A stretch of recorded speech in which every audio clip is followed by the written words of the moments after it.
हामिद मुसल्ली मुसल्लिमा इन्नल्लाह व मलाइकतहु यसल्लूना अलन नबी या अय्युहल्लज़ीना आमनू सल्लु अलैहि व सल्लिमु तस्लीमा अल्लाहुम्मा सल्लि व सल्लिम मुबारिक व रहमत व रहम अला सय्यिदिना व शफ़ीना व नबिय्यिना व हबीबिना व मौलाना मुहम्मद सल्लल्लाहु तआला अलैहि वसल्लम। मोहतरम बुज़ुर्ग और दोस्तों, ये बहुत स्पेशल महफ़िल है। कोई ख़िताब की या जज्बाती महफ़िल नहीं है, बल्कि इस महफ़िल का अमली ताल्लुक़ तालीम व ताल्लुम से है। तो मैं कुछ गुजारिशें जो तालीमी नुक्ता नज़र से और तरबियती नुक्ता नज़र से मुझे नागुज़िर महसूस हो रही हैं पेश कर रहा हूँ, और उम्मीद करता हूँ कि हम तवज्जो के साथ सुनेंगे और जहाँ कहीं से भी हम मुताल्लिक़ हैं अपनी ज़मीनों पर अपनी बिसात पर इसको नाफिज करने की कोशिश करेंगे। ये वक्त अमल का वक्त है, सिर्फ़ जज्बाती बातों का वक्त नहीं।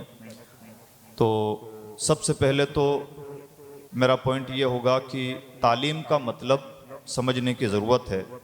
तालीम का लफ्ज़ बहुत ज़्यादा गर्दिश में है, बकसरत ये लफ्ज़ बोलने में सुनने में आता है, लेकिन कई बार अमलन ऐसा महसूस होता है जैसे हमें क्लियरिटी नहीं है कि तालीम का मफ़हूम क्या है। तो इंडियन मुस्लिम्स के बैकग्राउंड में अगर हम तालीम को समझने की कोशिश करें तो मुझे ऐसा लगता है कि तालीम का मतलब है स्कूलिंग, यानी जो बेसिक तालीम है वो मजबूत होनी चाहिए। और बेसिक से मुराद दोनों बेसिक तालीम है, चाहे मदरसे की बेसिक तालीम हो या स्कूल की बेसिक तालीम हो। इसलिए कि जब बच्चा कॉलेज के लेवल तक जाता है या ऊपर की क्लासों में मदरसे के निज़ाम के मुताबिक पहुंचता है तो कई मरतबा उसका शऊर बेदार हो चुका होता है, लेकिन शऊर बेदार करने का जो वक्त होता है वो छोटी क्लासेज होती हैं और उनमें कई मरतबा कंप्रोमाइज़ कर दिया जाता है और क्वालिटी नहीं दी जाती। नतीजा निकलता है कि पूरी उम्र बच्चा जूझता रहता है। आज जब से तालीमी दुनिया में कुछ चहल पहल हुई है और बेदारी आई है तो मैं मुस्लिम नौजवानों को बड़ी कसरत के साथ देखता हूँ कि हर कोई यूपीएससी की तैयारी करने के लिए पुरज़्म होता है, लेकिन कई मरतबा 2-3 साल की मेहनतों के बाद थक हार के बेचारा इसलिए बैठ जाता है कि उसकी बुनियादें और उसकी नींव बहुत कमज़ोर थी। ऐसा प्रैक्टिकल तौर पर होता है। तो इसलिए चाहे मदरसा हो या स्कूल हो, तालीम का मफ़हूम हमारे यहाँ यह है कि हम स्कूलिंग की जो एज है यानी जो बेसिक तालीम है उसको बहुत ज़्यादा उसमें क्वालिटी देने की और मजबूती लाने की कोशिश करें। ऊपर जाने के बाद में बच्चे का शऊर काफ़ी हद तक बेदार हो जाता है। लिहाजा इसमें चाहे मदरसे हों, यानी बिल्कुल अल्फ़ाबेट से हम शुरू करें तब भी मखारिज और सिफ़ात का लिहाज कीजिए, इधर तलफ़ुज़ का भरपूर लिहाज कीजिए, क्वालिटी दीजिए और कोई समझौता मत कीजिए। ये बच्चे की बुनियादी ज़रूरत है जो ज़िंदगी भर उसके काम आने वाली है और उसका शऊर बेदार करने वाली है। दूसरी बात, जैसे इस इदारे में जामिया फ़ातिमा ग़ज़ालिया में आकर के ये खुशी है कि यहाँ हज़रत मौलाना इरफ़ान अशरफ़ी साहब ने और उनके मुआविनीन ने, कारकुनान ने, सब लोगों ने मिलजुल कर के संगम बनाने की कोशिश की है। ये बहुत मुबारक पहल है और आपने चाहे इत्तिफ़ाक़न ऐसा किया हो या बहुत सोच समझ के किया हो, ये वक्त की बहुत अहम तरीन ज़रूरत है। और अगर इस ज़रूरत को हम सही तौर पर पूरा कर पाते हैं तो हम एक बेहतरीन रोल मॉडल बनने जा रहे हैं फ्यूचर के लिए। शर्त यह है कि हम यहाँ पर देसी अंदाज ना अपनाएं, बहुत सिस्टमेटिक अंदाज से, क्वालिटी के साथ और प्रोफेशनल स्टाइल में इन चीज़ों को लेकर के चलें। जी, इस सिलसिले में हम लोगों ने भी एक छोटी सी कोशिश की है। मैं राजस्थान से बिलोंग करता हूँ। नया ज़िला हमारा डीडवाना है, पुराना नागौर होता था। IQ के नाम से हम लोगों ने राजस्थान गवर्नमेंट से एफिलिएशन करवा के एक इदारा बनाया है, IQ स्कूल, और उसमें प्लान यह है कि 0 से लेके 6 क्लास तक 5th क्लास तक बच्चे बेसिक इस्लामियात हासिल कर सकें। NCERT के सिलेबस के साथ बच्चे 5th तक पहुँचे, उसमें कोई शॉर्टकट नहीं, और इस्लामियात, बेसिक इस्लामियात कवर हो जाएं 5th तक, और 6th क्लास में जब बच्चा पहुँचे तो एदादिया की शुरुआत हो और 12th में पहुँचे तो बाज़ाब्ता मुकम्मल आलिम दीन हो, बगैर कोई शॉर्टकट रास्ता तलाश किए हुए। और ऐसा पॉसिबल है। जाहिर सी बात है, नया काम करने के लिए कुछ चैलेंजेस को फेस करना पड़ता है, लेकिन ग्राउंड लेवल पर ऐसा पॉसिबल है। 2 इश्यूज़ इसमें बुनियादी तौर पर सामने आते हैं। एक होता है टाइमिंग का, टाइम कम पड़ जाता है 2 रेगुलर सिलेबस पढ़ाने के लिए, और दूसरा ये होता है कि बच्चों पर बर्डन बहुत ज़्यादा हो जाएगा 2 रेगुलर सिलेबस पढ़ने की वजह से। दोनों के इलाज हैं। टाइमिंग का इलाज ये है कि हम अपने स्कूलों को चाहें तो डे बोर्डिंग बना सकते हैं। ये इदारा तो फुल टाइम है, हॉस्टल फैसिलिटी देता है, तो यहाँ तो ये इशू होगा ही नहीं। और सेकंड जो प्रॉब्लम खड़ा होता है वो ये है कि बच्चों पर बर्डन बहुत ज़्यादा हो जाएगा।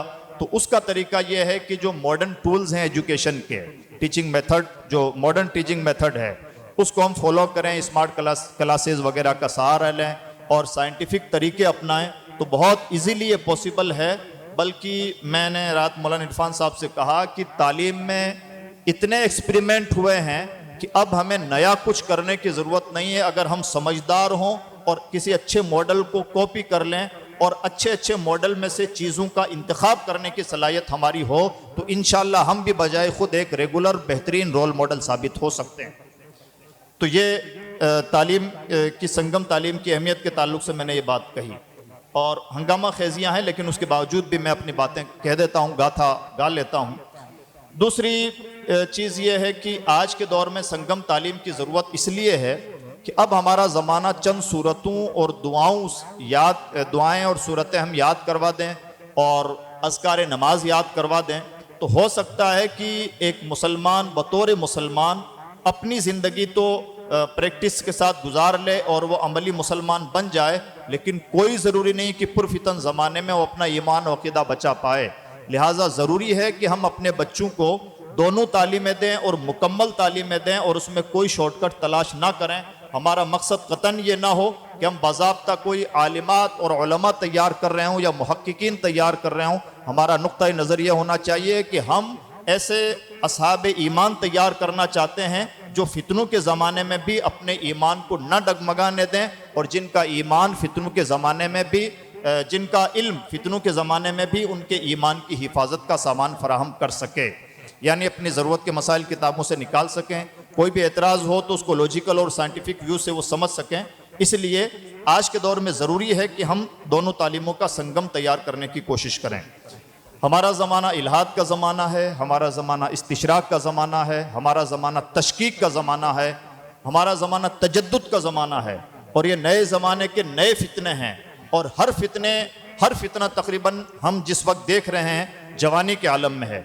लिहाजा ऐसे में हमें इन तालीमों को बहुत बेहतर अंदाज में और बहुत प्रोफेशनल अंदाज में और क्वालिटी के साथ इन दोनों तालीमों का संगम तैयार करने की ज़रूरत है। मैं उम्मीद करता हूँ कि समझदार लोग इनसे बहुत कुछ अखज़ करने की कोशिश करेंगे। तीसरी बात यह है कि स्कूलों में भी और मदरसों में भी जो बहुत सख्त ज़रूरत है आज के दौर में, वो है अच्छी काउंसलिंग की। हमारा अच्छा खासा टैलेंट पानी में बह जाता है सिर्फ काउंसलिंग ना हो पाने की वजह से।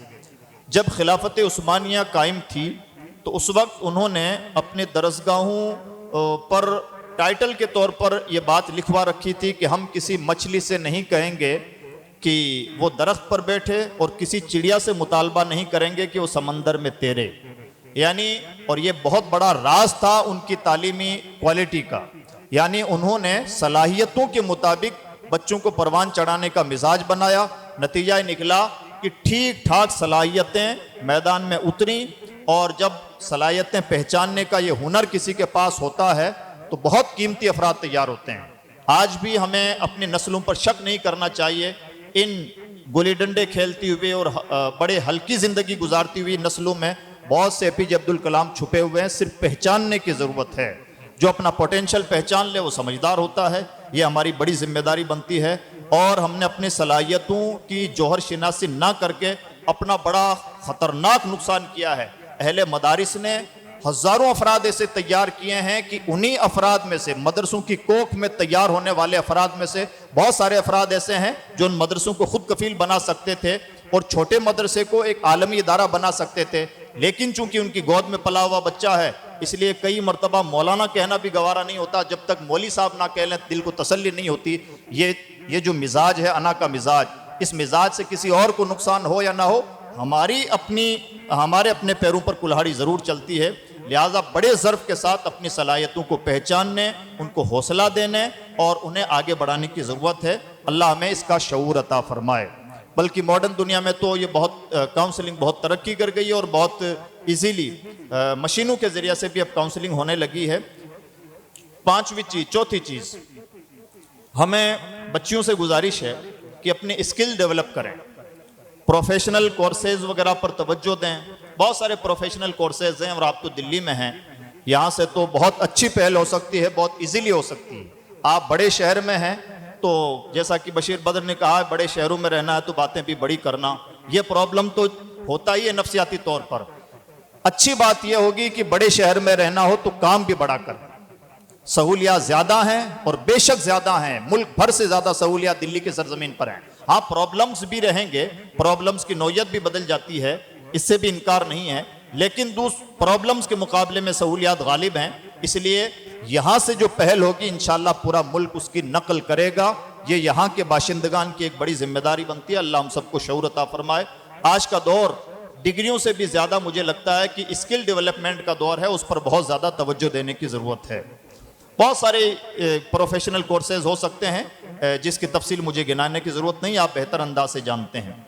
आखिरी बात मेरी ये है, चूँकि ये आज का जलसा फरागत भी है, रिदा की तकरीब भी होनी है, बड़े एहतराम के साथ फारिग होने वाली माओं बहनों से और पूरे मुल्क की आलिमात से गुजारिश है, 70 साल का वक्त गुजरा, हमारी मजहबी दुनिया जलसों की वजह से बुरी तरह बर्बाद हुई है, बदनाम हुई है और मिल्लत का बड़ा नुकसान हुआ है, रस्मी तकरीरों की वजह से और बेअमली की वजह से, जज्बा अमल में कोताही की वजह से। दुख की बात यह है कि माजी करीब में जब से निस्वा इदारे कायम हुए हैं, वही रविश और वही ख़तरनाक तजर्बा जिसका मजहबी दुनिया जिसको भुगत चुकी थी, अब ये औरतों में बीमारी इधर आई है। यहाँ भी वही जोश व खरोश है, वही नारेबाजियाँ हैं, वही अशार गाना है और उसी तरह से रस्मी तकरीरें करना है। ना जज्बा इस्लाह रहा और फैशन ने एक महज़्ज़ब शक्ल इख्तियार कर ली है। ख्याल रखिए, इस तरह से आप अपनी शख्सियत को तो एक बुत बना सकते हैं, लेकिन हो सकता है कि आप मुल्क व मिल्लत का और दीन का कोई बड़ा काम ना अंजाम दे पाएँ। इसलिए बहुत ज़्यादा जिम्मेदारी बनती है कि ख़वातीन अमली ख़वातीन बनने की कोशिश करें, आलिमात बतौर ख़ास अमली शख्सियत अपने आप को बनाने की कोशिश करें। और उस ज़माने में जिस ज़माने में ख़वातीन कसरत के साथ इर्तिदाद का शिकार हो रही हैं और इस्लाह की सबसे ज़्यादा ज़रूरत, बेशक सबको इस्लाह की ज़रूरत है, लेकिन अगर तनासुब देखा जाए तो मर्दों के मुकाबले में औरतों में ज़्यादा इस्लाह की ज़रूरत है। लेकिन इस सिलसिले में मर्द इस्लाह करने में जितने नाकाम हैं, औरतें उससे ज़्यादा नाकाम हैं, अगर नाकामी और कामयाबी का रेशो देखा जाए। इसलिए आलिमात की जिम्मेदारी और दो चंद हो जाती हैं। मैं उम्मीद करता हूँ अपनी बहनों से कि वो सिर्फ खतीबा नहीं बनेंगी, मुकर्रिरा नहीं बनेंगी, सिर्फ तकरीरें परोसने वाली नहीं बनेंगी, बल्कि जज्बा इस्लाह के साथ दायाना मिजाज की दर्दमंद ख़वातीन बनेंगी और जहाँ कहीं भी रहेंगी मिल्लत की मुनासिब रहनुमाई करेंगी। अल्लाह में शऊर भी अता फ़रमाए और ये तौफ़ीक़ खैर भी अता फ़रमाए। अस्सलामु अलैकुम व रहमतुल्लाहि व बरकातुहू।